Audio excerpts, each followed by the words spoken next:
Hello, welcome to Healing with podcast. I am Marissa McDevitt, your host, mindset coach, mentor, and founder of Healing Center. Tired of all the BS? So was I. This podcast is my raw, unfiltered take on life, sharing my personal experiences, lessons, and healing practices that helped me break free from the cycles that no longer serve me. I'm just an average woman who decided to stop settling and start speaking up. Here we dive deep into the messy, beautiful, and sometimes painful realities of life, business, and relationships.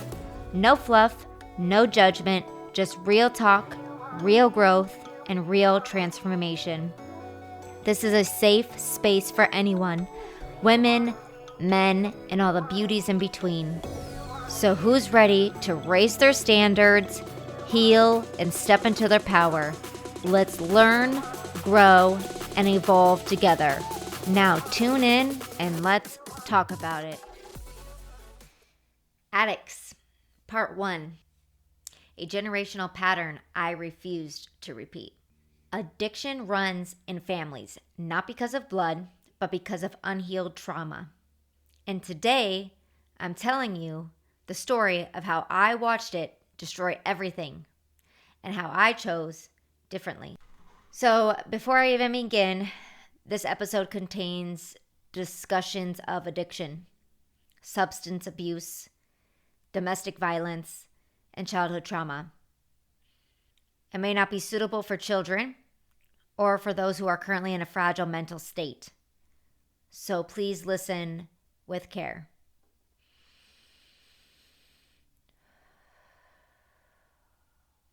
To be clear, this episode is not about shaming anyone. It's about awareness. It's about patterns, and it's about choice. Addiction doesn't always look like rock bottom. Sometimes it looks like prescriptions. Sometimes it looks like weed every single night, every single day. Sometimes it looks like a child learning how to survive inside chaos. I was that child. I grew up inside addiction before I even knew what that word meant. So what brings me to recording this episode? My whole childhood. But really, this past year of watching close friends of mine struggle with drugs and addiction. And not just hard drugs. They're struggling with weed, prescriptions, stimulants. It triggered my childhood watching them. And I realized that addiction doesn't always look like what people think addiction does. I have lived inside addiction.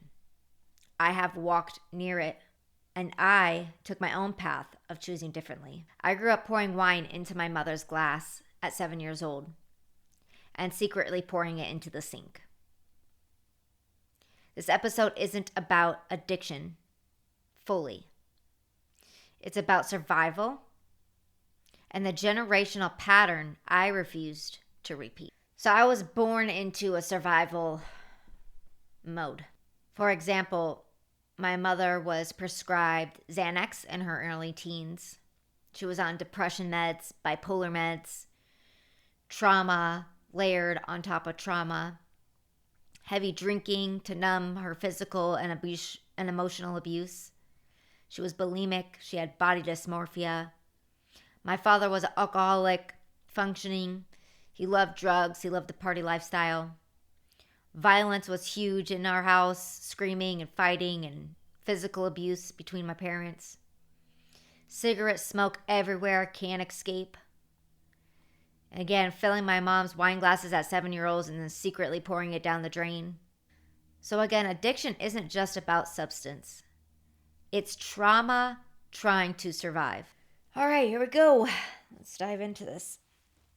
It's crazy because I've had this episode on my whiteboard here for months.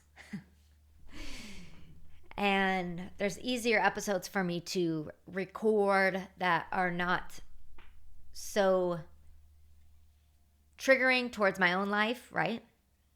I blocked out a lot of my childhood when I was a kid. I didn't remember a lot of things until I started journaling again. until I started doing retreats of my own trauma release. Things started coming back up. And with this past year of losing so many of my friends, not death, thank God, but losing friendships over drugs, losing friends over toxic relationships, losing friends over no accountability, it's time for me to explain why I walk so close to this, and I understand, because I've lived it, I've been through it, and I've overcome it. And if I can do that, so can you. My parents both had an interesting upbringing. My mom had very interesting parents. Her mom was very intense, and her dad had, 5 different wives, I think. A lot of kids. So when my mom's parents got divorced, they used my mom, which many parents do these days, as a punching bag for each other. I'm going to hold on to her. I'm going to hold on to her. I'm going to use her against you. I'm going to use her against you. So my mom's stepmother started beating her when my mom was young, in her, 10, 11, 12. My mom was put on Xanax in her teens. Okay. Not only was my mom getting emotionally abused, physically abused, instead of helping her in school or therapist,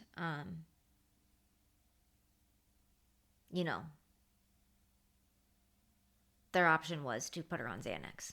I'm giving you this background on my mom because I've done the work to forgive her. I've done a lot of healing retreats. I've done a lot of family purging. I've done a lot of family generational releasing to be able to get to this point, but it's still hard for me to talk about. So my mom was put on Xanax in her early teens. She was also bipolar and schizophrenic, but they never really diagnosed her right. She was also depressed. So I know she was on Xanax, which I don't even really know what Xanax is for. Anxiety, maybe. And then she was put on depression medicine. She was bipolar and she was schizophrenic, which is a shit ton of labels for trauma. Tons of trauma that was not ever released. So she started drinking early when she was in her teens. And she was bulimic. So she had a body dysmorphia issue as well. So as you can see, my mom kind of was not in right guidance from the start. Now, my dad's side, I'm not really too sure about his family background. We haven't really talked too much about it, but I will be bringing him on and we will be going live deeper together. But my dad did come from a violent background of heavy metal, drugs, drinking, PCP, lots of psychedelics, weed, alcohol, fighting, because that's the kind of music and vibration he was playing. He was in a heavy metal band. And my parents met when they were in their teens, I think 18 or 17. Fast forward, my dad was always abusive to my mom. Same with her first husband, which was my dad's best friend at the time. They're in their 16, 17. And my mom, unfortunately, her first husband beat her physically. And my dad would watch that happen and he felt bad for her and ends up dating my mom, marries her, and then he ends up beating her, which I don't understand, but maybe I can get into that once the time comes. So not only were they both drinking prescription drugs, My dad was smoking weed, drinking, doing psychedelic, whatever he was doing. And they were physically abusing each other. So extremely toxic. They both smoked cigarettes, all the things. I was born. My earliest childhood memory, I was laying in an apartment and my parents were screaming and fighting. And I just remember we had these two birds, and I remember Birdie. We had these two birds. I don't know what kind of birds they were. The ones with the little rosy cheeks. They're so cute. I had those birds forever. One of them got out. And I remember my dad's heavy metal music playing in the background, but I always, like, from my earliest childhood memory, I just remember them fighting and screaming. I remember going out to play. I had been 2 years old in the apartment. And there used to be 4-leaf clover patches, and I would sit out there because they would be fighting. And it was grounding for me to go out there. Long story short, from what I remember, they were always fighting when they were drinking and whatnot. My childhood, there was more bad memories than good memories. And I blocked a lot of those out as a kid. However, I do try to hold on to the good memories. Because the more I heal from everything, and I've done a lot of work on this, is,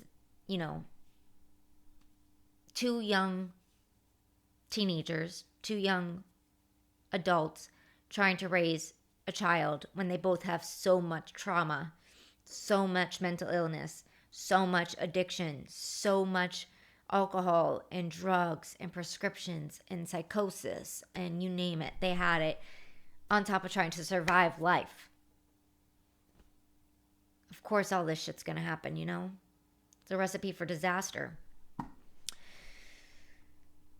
So now you know. From the minute I was born into this chaos. I don't know if you can see in the video, but my nose is also always been broken from when I was a little baby because my mom was drunk and she dropped me on the coffee table and it broke my nose. And it grew broken. Yeah, so I grew up begging my mother to roll down the windows in the car because she smoked menthol cigarettes and I couldn't breathe. This was back in the early 90s when you could smoke everywhere, when you could smoke in your house, when you can smoke on the plane, when you can smoke in your car, at the restaurant, it's just like I couldn't get away from it. And back in the day, it was, shut the fuck up, Marissa, if I cried or said anything. So still, to this day, if I smell a cigarette within 5 feet from me, I will ask the person to put it out, leave the area, or just, be very dramatic and be like, ew. What's funny is my parents still smoke to this day. Both of them. We had a roof over our head. We did have food. We went to school. We had each other, me and my little sister. The first 6 years, I remember having really good Christmases. Lots of presents, not too much fighting. It was awesome. We used to go camping up north all the time, go fishing. But then around 7 years old, I remember holidays started getting worse. So that's when I was old enough to realize, my mom was having me fill her wine glasses. This is back in the day. I don't know. I guess they still sell box wine, but she'd have a box of wine on the counter by the kitchen sink, and I would fill up her glass of wine and give it to her. At first I thought that was so cool. And what's funny is I still bartend to this day. Thought it was so cool. You're a kid. It's like, cool, I get to fill up my mom's wine glass, try a couple sips. Like, ugh, it's not good. Give it to her. Then I realized that, when mom has too much to drink, her and dad fight. Or when mom has too much to drink, she falls asleep on the couch with her cigarettes lit. We can't, wake her up because she's just drunk, passed out. So then I figured out that, okay, I'll fill it, then I'll pour it out in the sink. and then I'll fill it and I'll pour it out in the sink, and I'll just watch her, and I'll keep doing it until she watches me, and then I'm filling it up, and then I'll come bring her a glass. Not only was it wine, it's like every few days she would get a box of wine, a case of Keystone Light, and a bottle of Jägermeister. Of course, her and my dad would drink that. My dad mostly drank beer and Jägermeister. My mom drank all three. Again, holidays started getting bad. It went from lots of presents to smaller presents and them just waking up and starting to drink. They would fight with our family who would come over. They would fight with each other. It would just be a lot of screaming. It was a lot of screaming. So you can just imagine. My mom had so much trauma from her childhood. Undiagnosed mental illnesses and an abusive husband. And they're both trying to raise a kid. On top of drinking all their drinking, popping prescription pills because they were prescribed to them, to my mom. It was just a freaking walking disaster, my mom. And my dad, he's a functioning alcoholic who used weed to calm his nerves because he didn't know, the extent to all my mother's mental illnesses and trauma on top of his. And he was also dealing with his own demons. When I was about 11 years old, that's when my mom got a really bad DUI. And that's when everything kind of took a turn in our lives. My mom was a waitress, and my dad was a framer. He built like multi-million-dollar homes, framed them, and did all the blueprints and all the stuff. So my dad had a good job.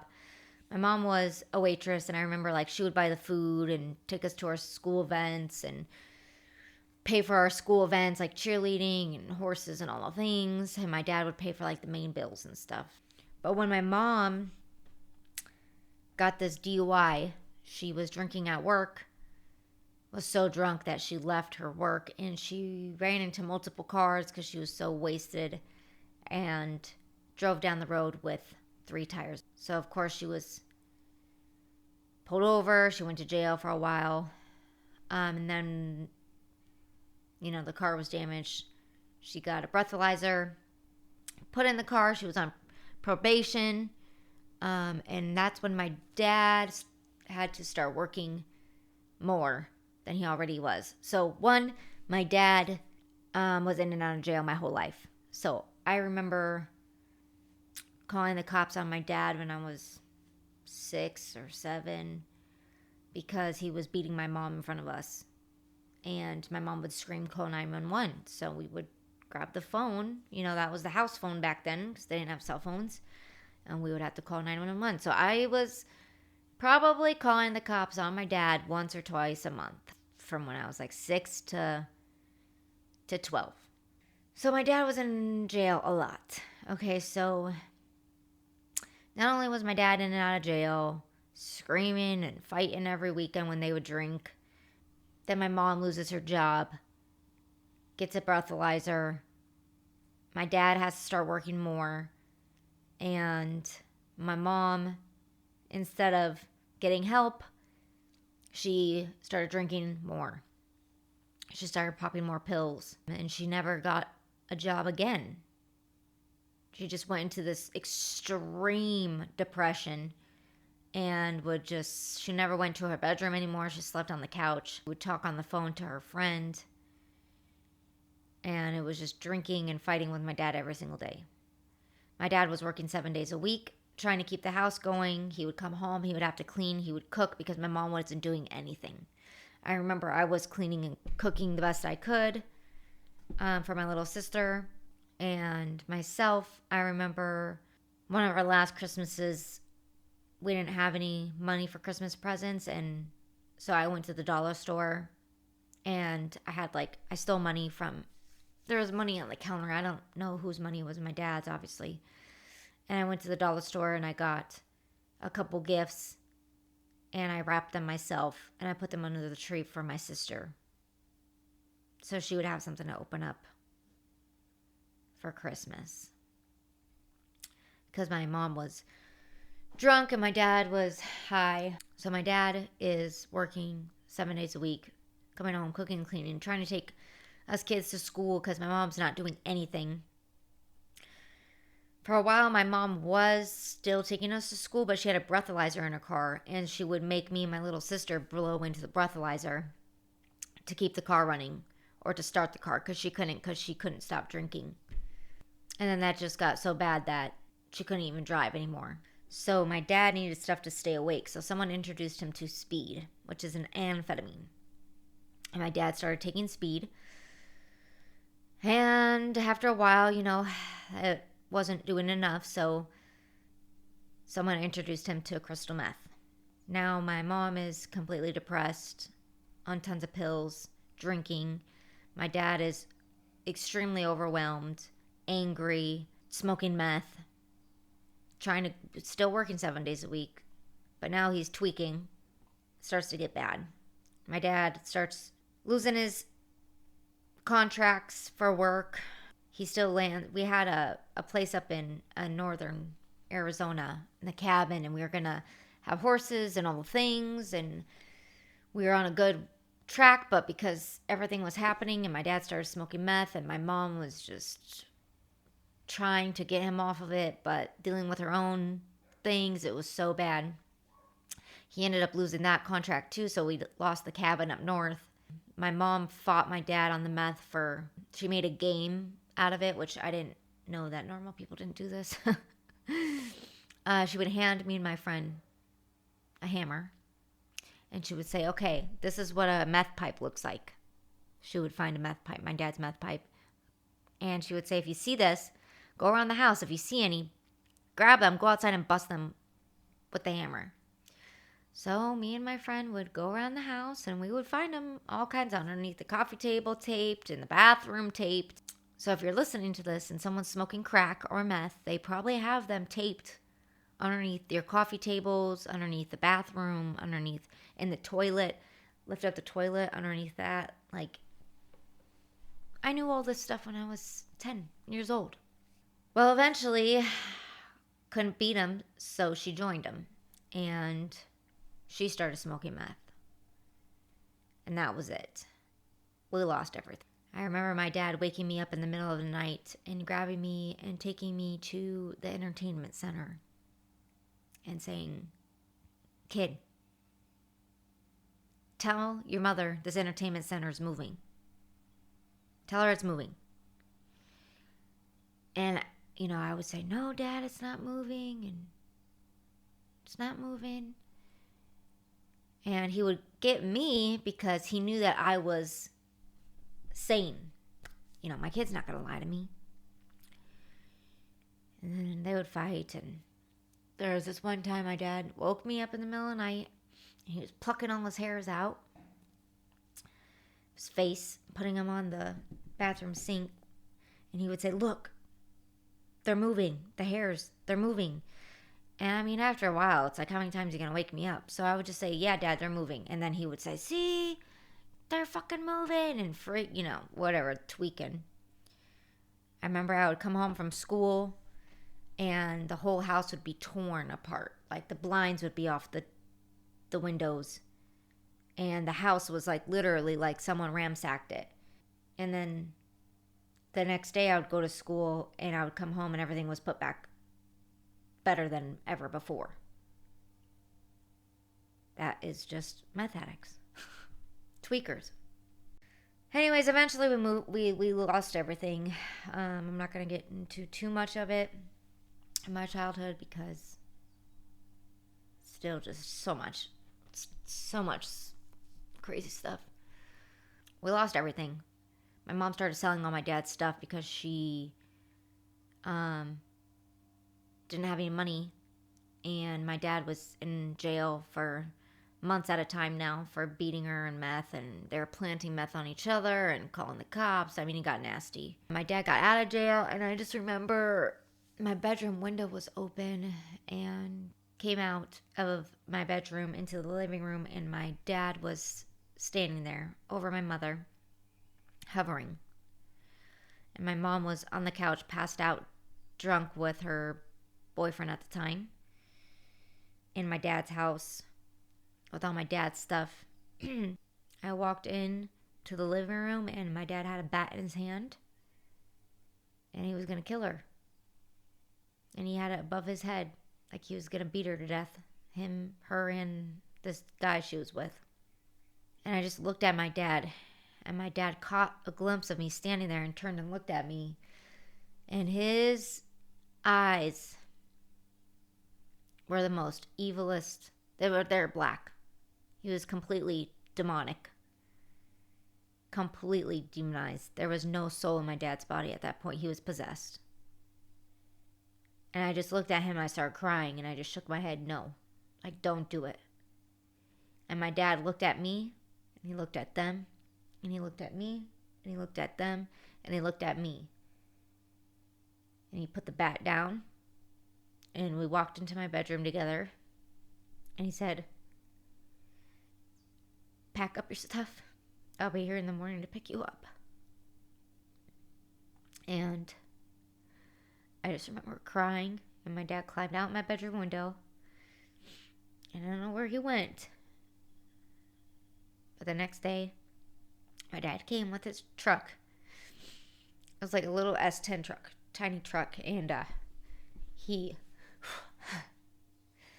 packed up his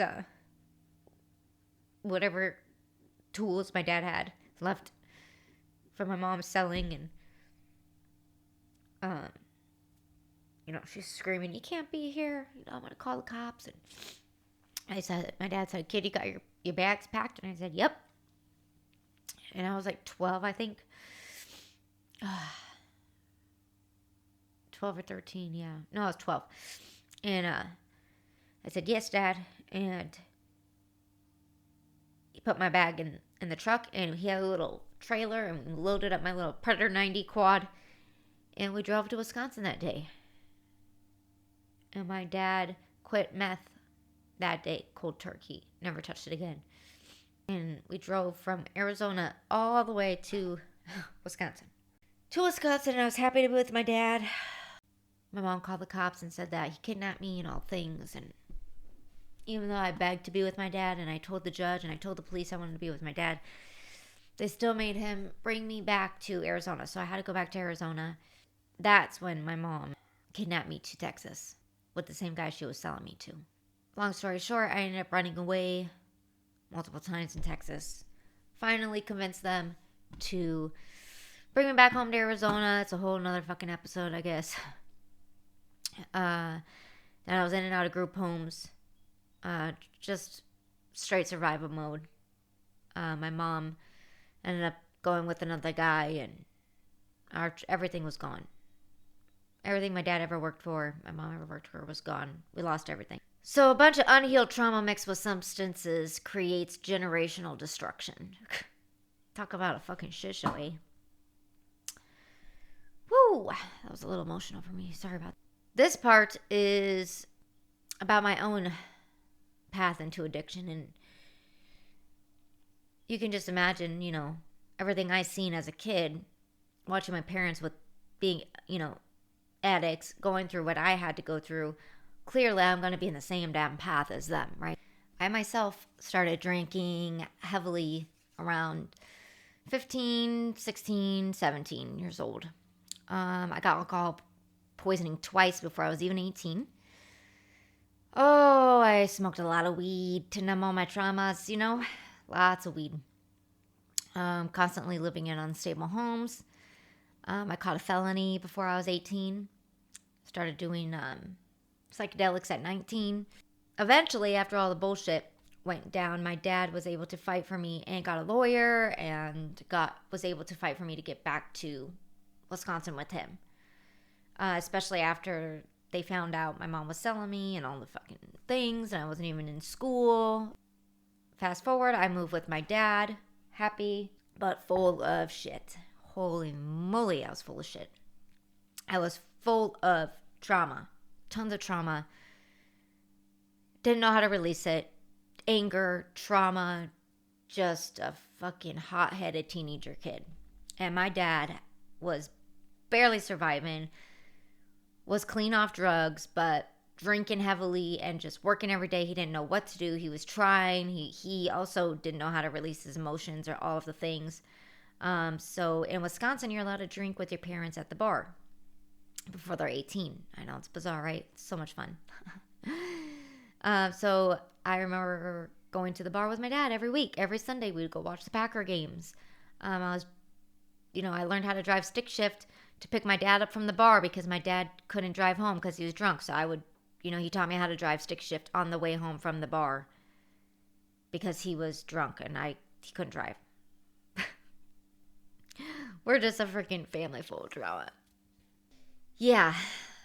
Long story short, I was fighting a lot at school, got expelled. I was drinking a lot. So much that I got alcohol poisoning twice before I was 18. I caught a felony at 17. Just a shit show. Just a trauma-filled shit show is what was going on. I had choices to make. I seen everyone around me drinking, so I drank. I threw tons of parties. I introduced a lot of my friends to weed and alcohol because that's all I knew. And that's what I thought life was about, partying and doing adult stuff.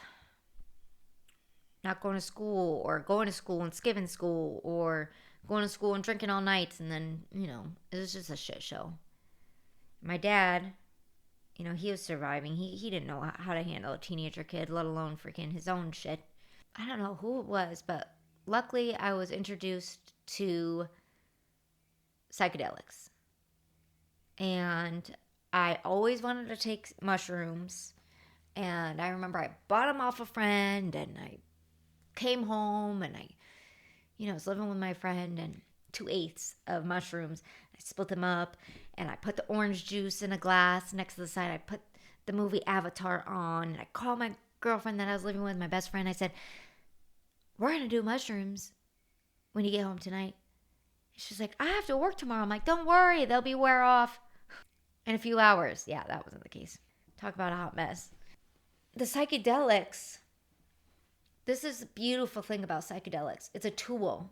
And psychedelics are not made for everybody. Absolutely not. People who are schizophrenic, bipolar, psychosis, any mental illnesses, psychedelics is not for you.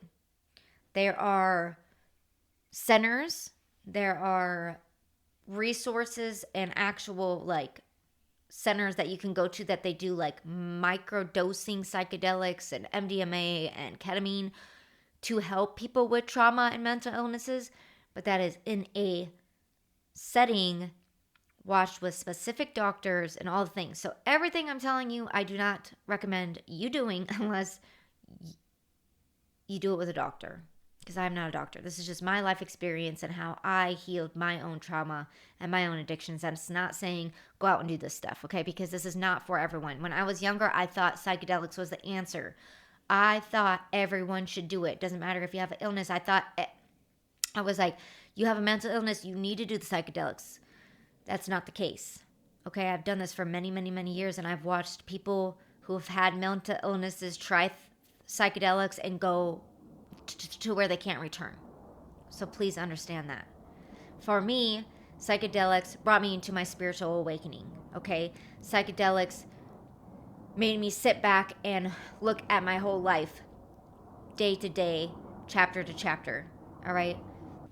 I went from drinking constantly and smoking weed to doing a few mushroom ceremonies at my house, tripping, going out in nature, and it brings up all of that trauma that I was holding on to, all those emotions, and I had to face them, and I had to release them, and that got me off of drinking. So when I was 19 years old, I quit drinking, and that was the time I started doing psychedelics. I quit drinking.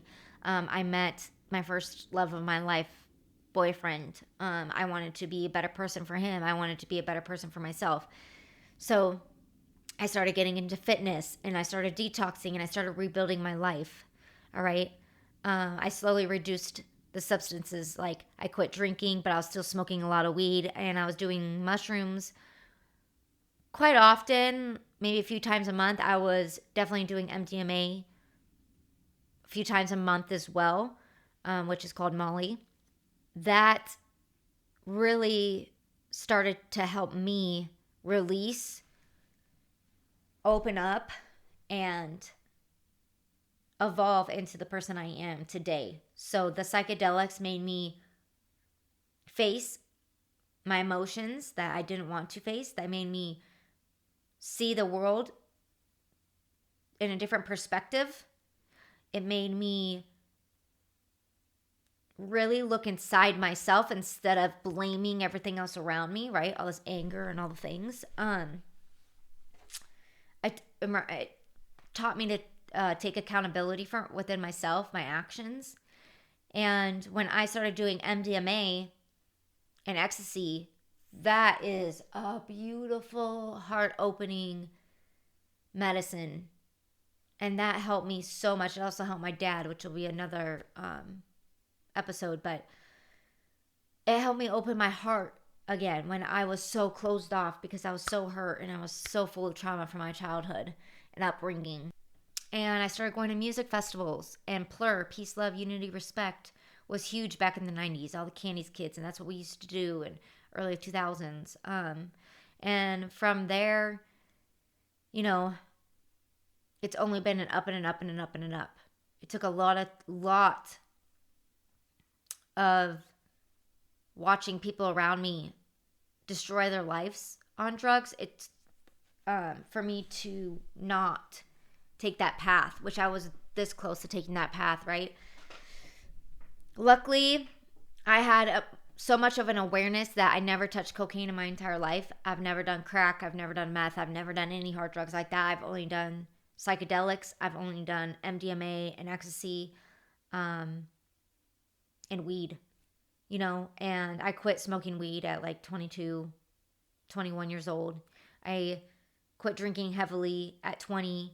And I worked for a company called Dance Safe, which is a nonprofit organization, harm reduction. And I went through 6 months of schooling on drugs and psychedelics and learning to be seizure certified and awareness. And I would go to music festivals and I would teach people about drugs and I would educate people about drugs. And we would have safe spaces for people who were on drugs to come to us and we would help them. And I learned so much for so many years. And that's really what helped me through my journey. And having mentors, different mentors throughout my life. Even as a child, you know, I was in and out of group homes. I was in and out of other people's homes to run away from my parents, which is another episode, I guess.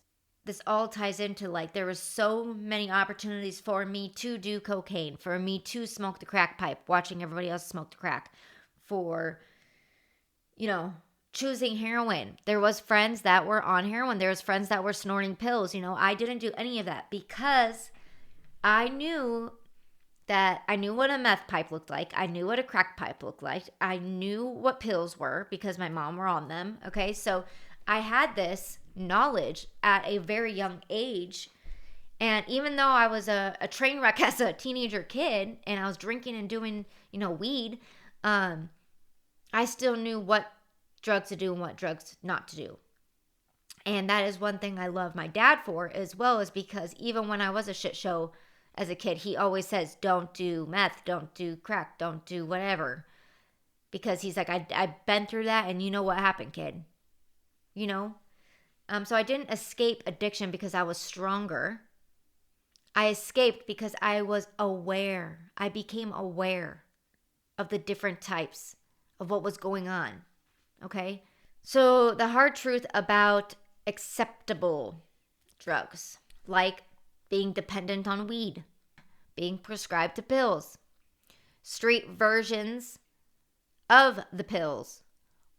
You know, I watched my friends lose their jobs, their sanity, and their stability.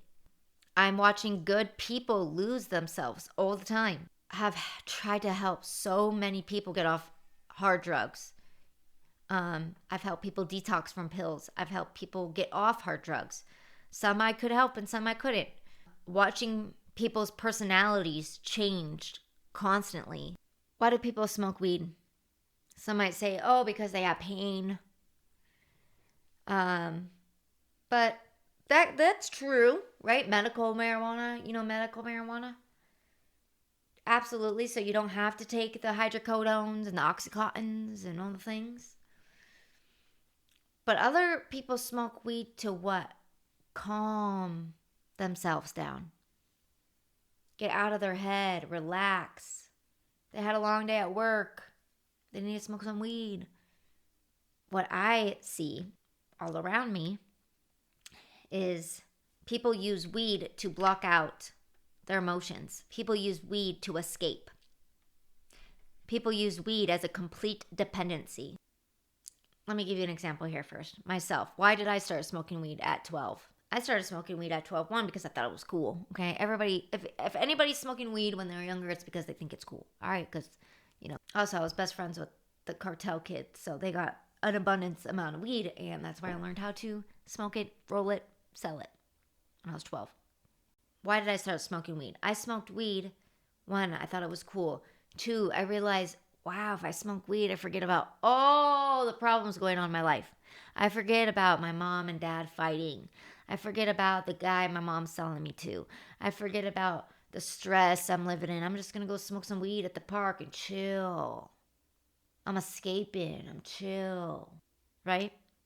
That's maybe how we all start.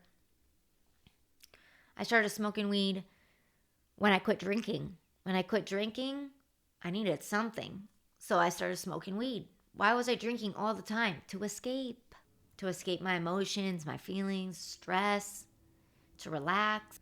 Well, I'm not drinking anymore, so I gotta smoke weed. Why am I smoking weed? To chill, to relax. And then I quit smoking and I quit drinking. And that was for a little while, and that was awesome. But let me give you some examples on dependency of weed. My friend, old friend, she would wake up, smoke weed. She couldn't eat breakfast, lunch, or dinner unless she smoked before. On her little lunch breaks, she was smoking weed in the car. When people would go have a cigarette break, she was going out to have a weed break. She would come home, she would smoke it away. That is dependency.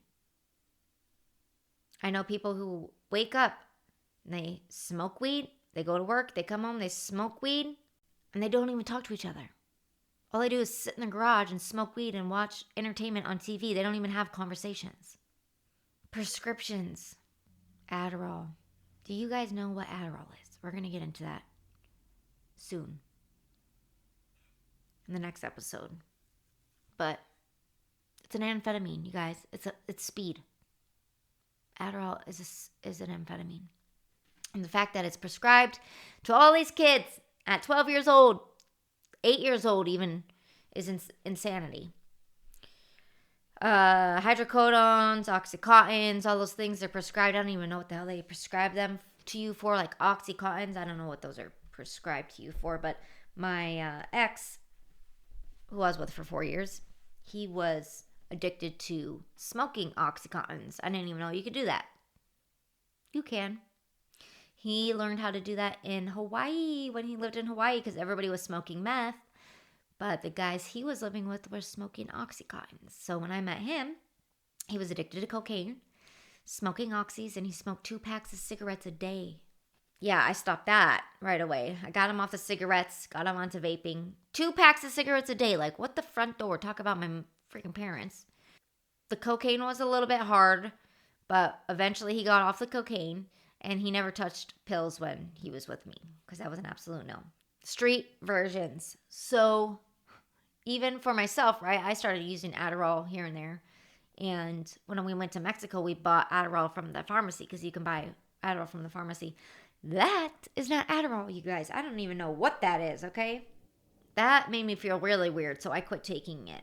And meanwhile, I would take Adderall like once a month or once every 2 months to be focused on something. And still it made me feel weird, so I didn't do it. I'd never done pills. I don't like pills. They freak me out.